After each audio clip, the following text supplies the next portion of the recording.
téléspectateurs de la télévision d'État Santé, nous vous saluons au nom du Seigneur Jésus-Christ. C'est encore pour nous un grand plaisir d'être avec vous. Pour continuer dans notre série d'enseignements intitulée La puissance de la concentration. Pendant que le Seigneur est en train d'utiliser ces enseignements pour vous rapprocher davantage de lui. Nous sommes les messagers des derniers temps. Un ministère interdénominationnel dont le but est de réveiller la sainteté qui dort au sein des assemblées.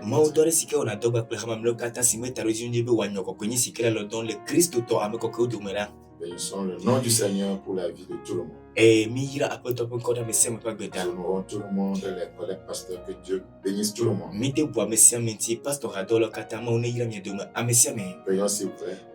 Fais briller ta parole au fond de chacun. Merci pour cette grâce. Au nom de Jésus-Christ.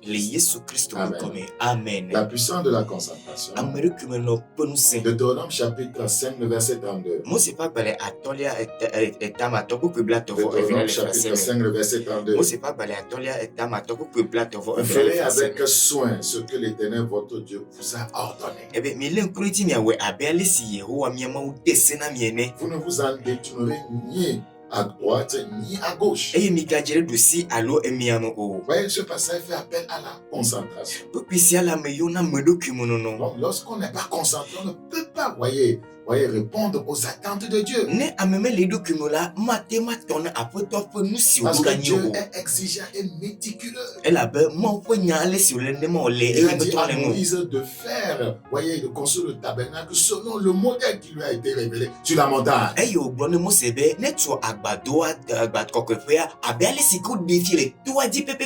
La concentration est tellement importante, voyez, pour le succès dans la vie. Dans Actes chapitre 1, Actes chapitre 1, le verset 9. Actes chapitre 1, le verset 9. Après avoir dit cela, il fut élevé pendant qu'il le regardait et lui le déroba à leurs yeux.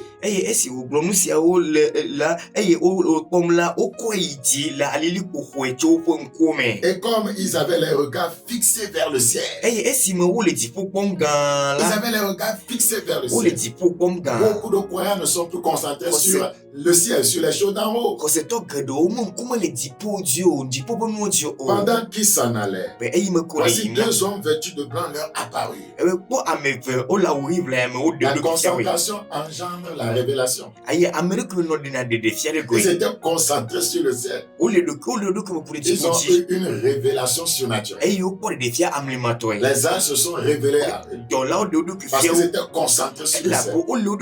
Quiconque est concentré sur Dieu, qui représente le ciel, quiconque est concentré sur la parole de Dieu, va expérimenter le surnaturel. Pourquoi les croyants vivent dans le naturel? Pourquoi ils n'ont pas de rencontre surnaturelle avec Dieu? Ils sont concentrés sur les choses de la terre. Dans Colossiens chapitre 3, quand vous lisez à partir du verset 1, affectionnez vos choses d'en haut et non à celles qui sont sur la terre. L'Église aujourd'hui doit ramener le peuple de Dieu à avoir les regards fixés sur le ciel. C'est tellement important. Le verset 11, ces anges leur dirent: Hommes Galiléens, pourquoi vous arrêtez-vous à regarder au ciel? Vous regardez vous, peuple de Dieu. Vous regardez à vos problèmes. Vous regardez, voyez, à tout ce que vous êtes en train de souffrir.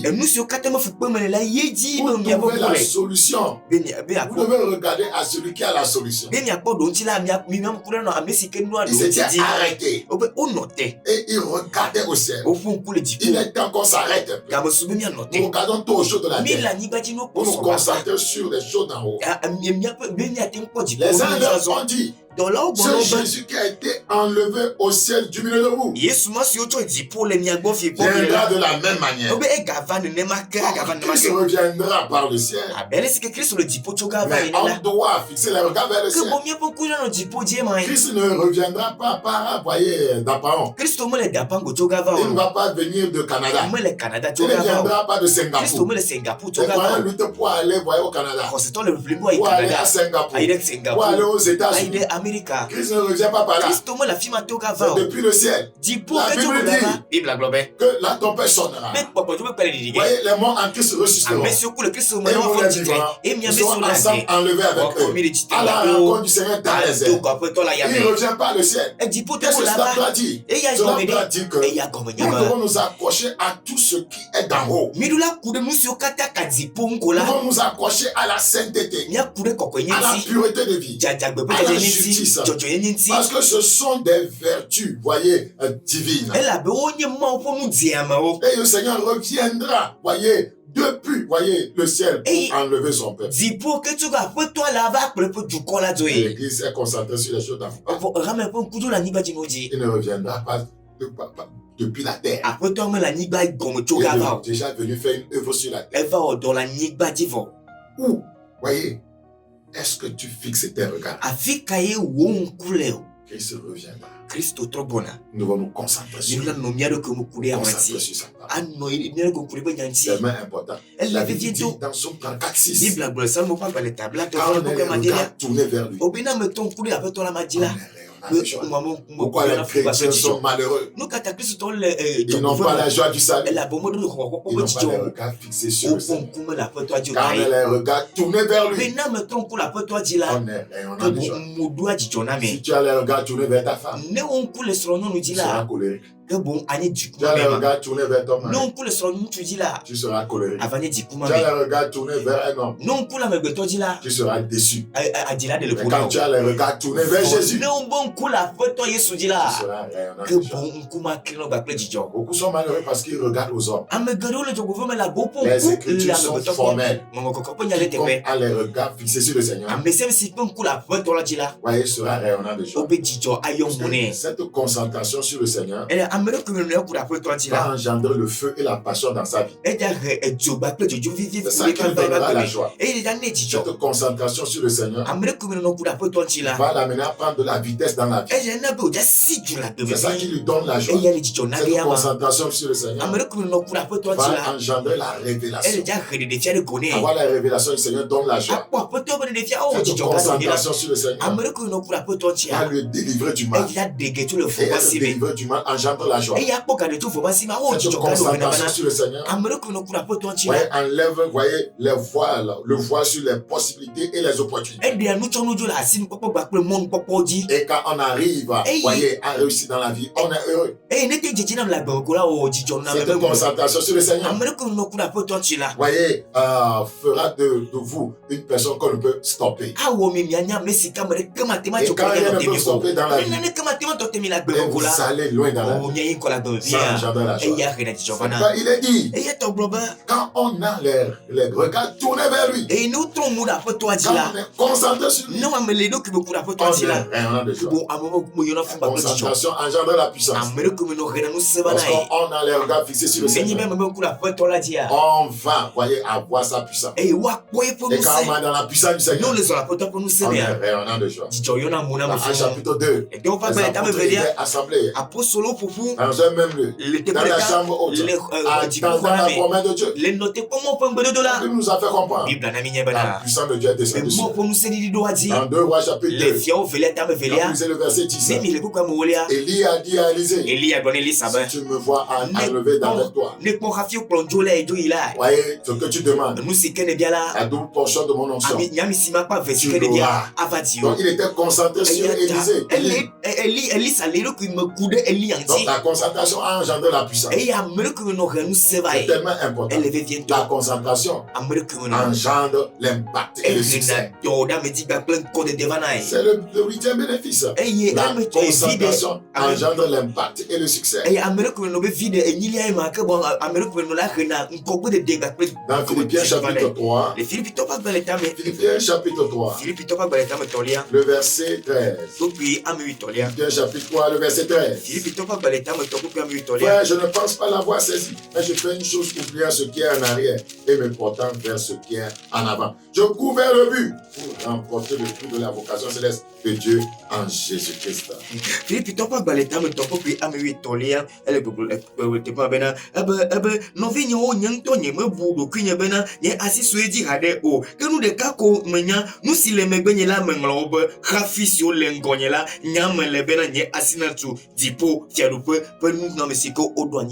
Quiconque a un but dans la vie va laisser des traces, des impacts.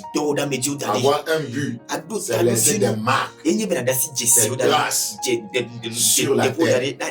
Ceux qui n'ont pas de but dans la vie, ils ne font rien, voyez, de significatif. Après leur départ sur cette terre, il n'y a rien qui amène des gens à se rappeler. Quand vous êtes concentré, vous ne pouvez pas ne pas avoir d'impact. Connaissez-vous les snipers? Ils sont entraînés à la concentration. Donc le manque de concentration conduit à une vie sans impact. Il y a des gens qui sont partout et nulle part. Parce qu'ils font ça et là. Tantôt ils sont ici, tantôt là. L'agenda du diable dans la vie d'une personne de vision. L'agenda du diable dans la vie d'une personne pointe. Elle utilise sa concentration. Je vais vous parler rapidement ce soir des stratégies de distraction de l'ennemi. Comprendre les stratégies de distraction de l'ennemi. Nous allons entamer cela si nous ne terminons pas. Nous allons continuer la prochaine fois. Comprendre les stratégies de distraction de l'ennemi. Comment le diable fait-il pour distraire les gens? Premièrement, voyez, nous appelons quelque chose la confrontation des convictions. La confrontation des convictions. Ici, l'ennemi essaie, voyez, de remuer et d'éteindre votre foi. C'est comme ça qu'il vous distrait. Vous avez une conviction de départ. Donc il va amener quelqu'un à vous raconter quelque chose d'autre par rapport à votre conviction. Son objectif est de vous distraire, de vous empêcher d'être concentré sur ce que vous croyez. Jean chapitre 1, le verset 29. Jean chapitre 1, verset 29. Le lendemain, il dit, Jésus venant à lui, et il dit, voici l'agneau de Dieu qui ôte le péché du monde. Il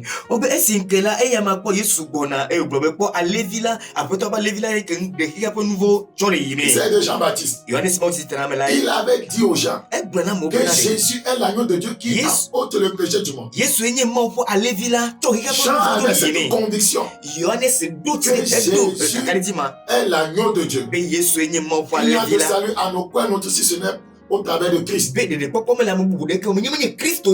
Mais la conviction de Jean-Baptiste sera secouée. C'est comme ça le diable œuvre. Quand vous lisez dans Matthieu chapitre 11,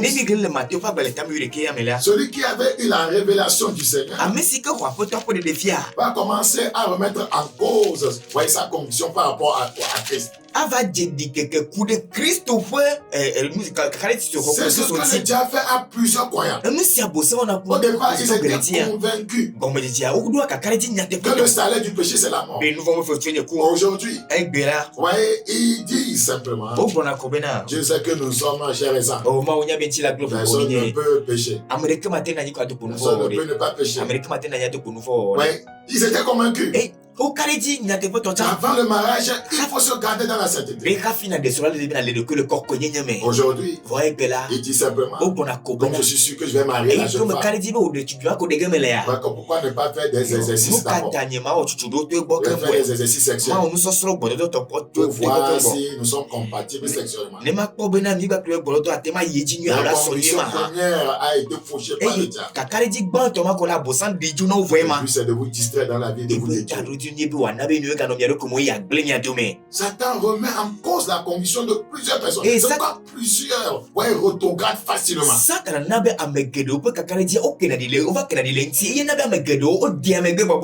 Ouais, Matthieu chapitre 11 verset 3. Regardez ce que Jean-Baptiste est en train de dire. C'est étonnant que c'est celui qui a dit que Jésus est l'agneau de Dieu qui ôte le péché du monde qui parle ainsi.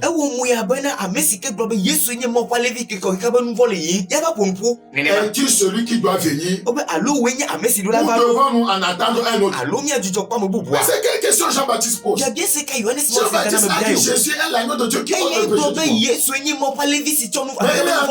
De remettre en cause sa conviction. Le diable a eu plusieurs pasteurs dans ce domaine. Il ne croit plus à la sainteté.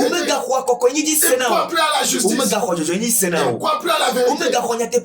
Il ne croit plus que le nom de Jésus-Christ seul suffit pour libérer les gens. Il faut ajouter du sel, il faut ajouter des eaux en bouteille, il faut les bissapes comme ça de Jésus.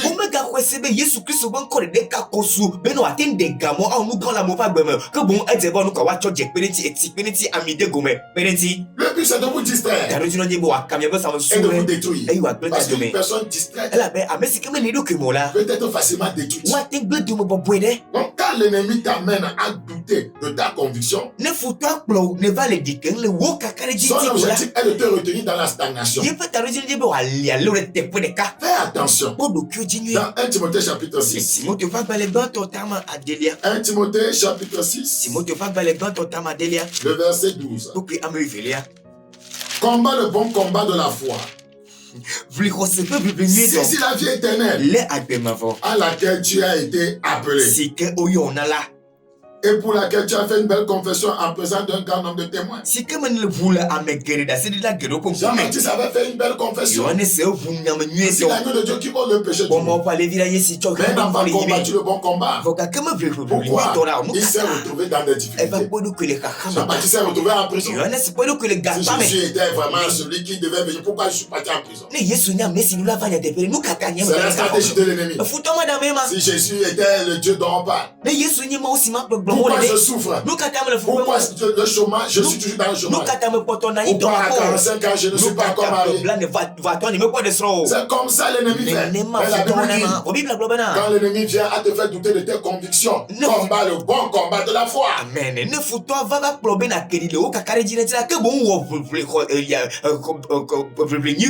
Donc c'est la stratégie que l'ennemi utilise, voyez, pour maintenir les gens dans la stagnation, pour détruire leurs convictions, voyez, les distraire et détruire leur destinée.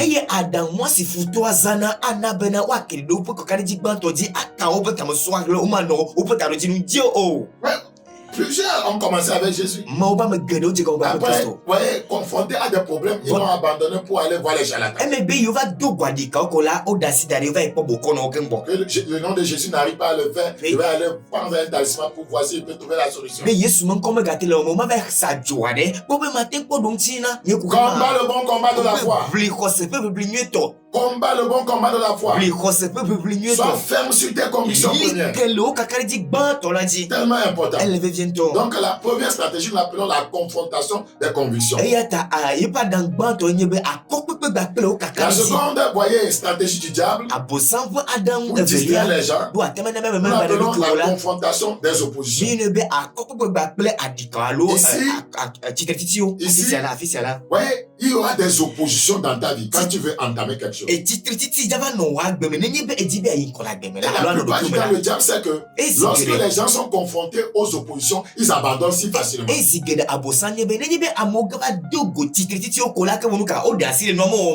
Toute opposition, voyez, est un moyen de distraction.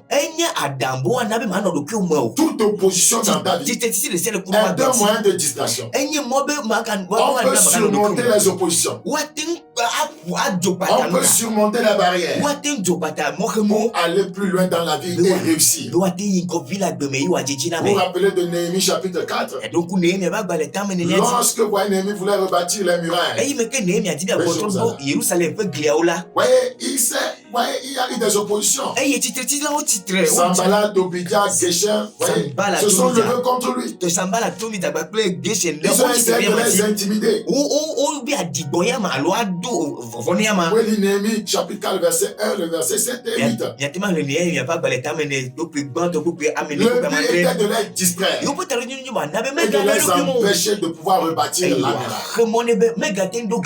L'ennemi usera toujours des stratégies de distraction pour vous empêcher d'être concentré sur l'objectif que le Seigneur vous a assigné.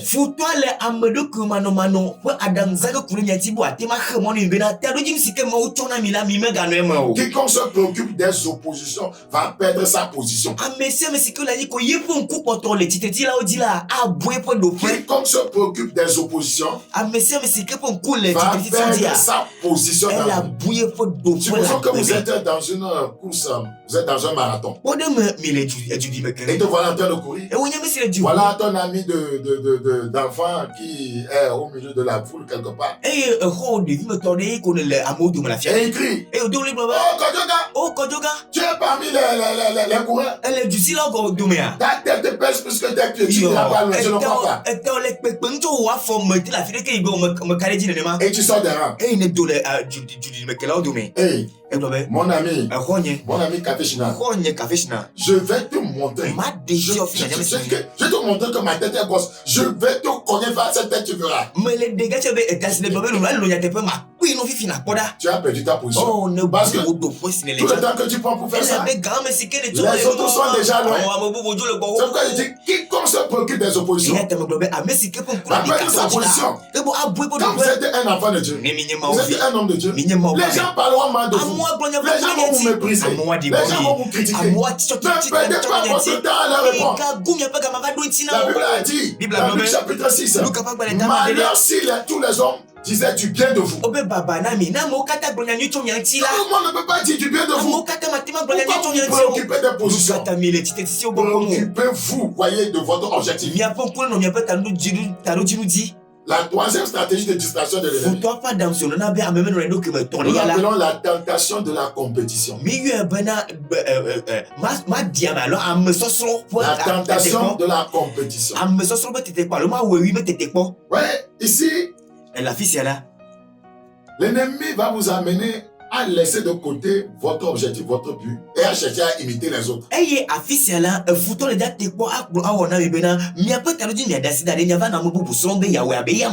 Ouais, il a eu aussi, par là aussi, il a eu beaucoup d'hommes de Dieu. On veut imiter les autres. On n'a pas le même appel que les autres. Parce qu'on veut entrer dans une compétition. Dans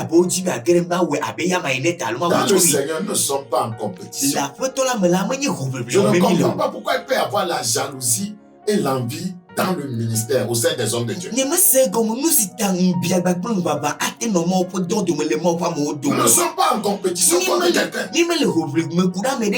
Nous sommes en compétition contre les desseins de Dieu dans notre vie. Quiconque cesse de courir dans sa ligne et entre dans la ligne d'autrui est disqualifié. Matthieu chapitre 18. Matthieu chapitre 18. Matthieu chapitre 18. Le verset 1. En ce moment, les disciples s'approchaient de Jésus et dit: qui donc est le plus grand dans le royaume des cieux? Ce n'est pas une question de compétition. Et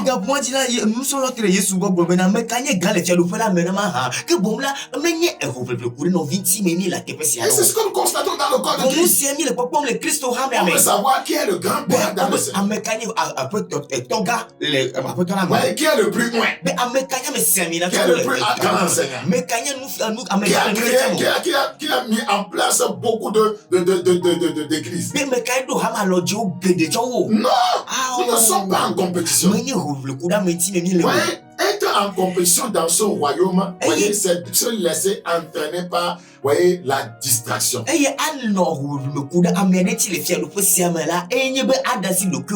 compétition se fait dans le monde. Dans le Seigneur, nous ne sommes pas en compétition, même nous donnons la main d'association pour aller plus loin. C'est tellement important. Le Seigneur nous aidera. Donc, je disais, nous sommes en compétition par rapport au dessein de Dieu dans notre vie. Notre but, c'est de devenir entièrement ce que Dieu, voyez, veut que nous devenions.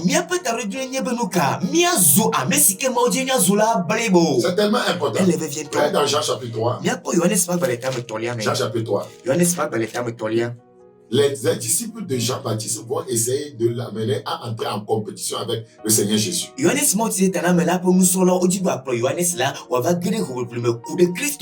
Mais Jean-Baptiste va leur donner une belle leçon. Jean chapitre 3, verset 24.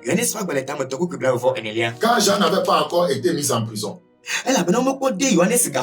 or, il se leva de la part des disciples de Jean une dispute avec un juif touchant la purification.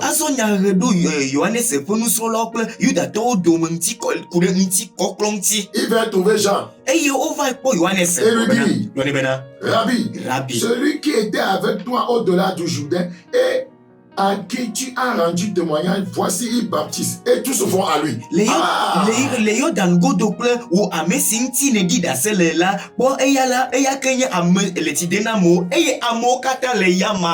disciples de Jean-Baptiste lui disent, tous se font à Jésus. Ils étaient, voyez, en train de se quereller avec un juif. Tous se font à lui. Nous devons faire quelque chose. Nous ne sommes pas en compétition. Jean-Baptiste va leur donner un bon enseignement pour leur prouver que nous ne sommes pas en compétition dans ce royaume.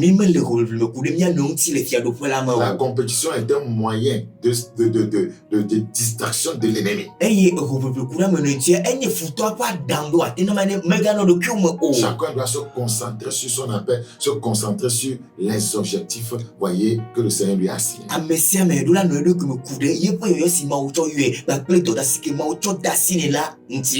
tellement important. Je prie que le Seigneur t'aide et que tu ne te laisses pas distraire par l'ennemi. Si le Seigneur t'aide à venir, le vendredi prochain, je vais continuer avec ce point. Parce que Jean-Baptiste va donner un enseignement très capital qui est important pour le corps de Christ.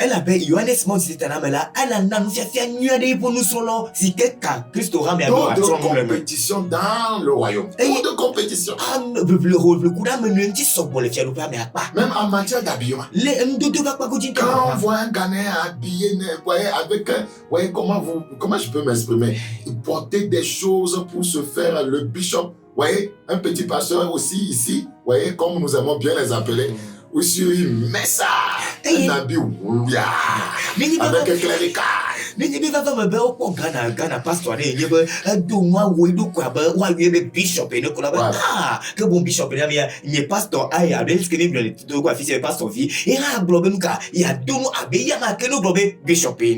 Donc, l'onction n'est pas dans l'habit. L'onction n'est pas dans le titre.